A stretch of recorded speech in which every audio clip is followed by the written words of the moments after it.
আরে এই মেয়েটা কে? উনি হচ্ছে আমার বড় বোন। উনি কে? উনি আমাদের বাসার কাজের বুয়া।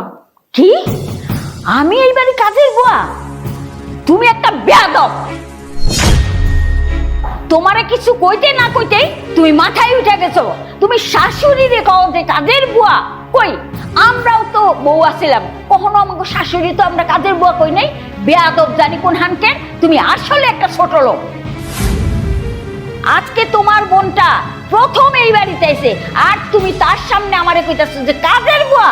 আমি কাজের বুয়াই বাসার? এই, তোর কত বড় সাহস! তুই আমার বড় বোনের সামনে আমাকে অপমান করে কথা বলিস? তোর সাহস তো দেখছি কম না। আমার সাহসে তুমি কি দেখছো? হ্যাঁ, আমার সাহস আছে, কারণ আমি তোমার স্বামীর মা। সাহস তো আমারই থাকবো। এতদিন তোমার কিচ্ছু কই নাই, এখন দেখো সাহস কারে কয়।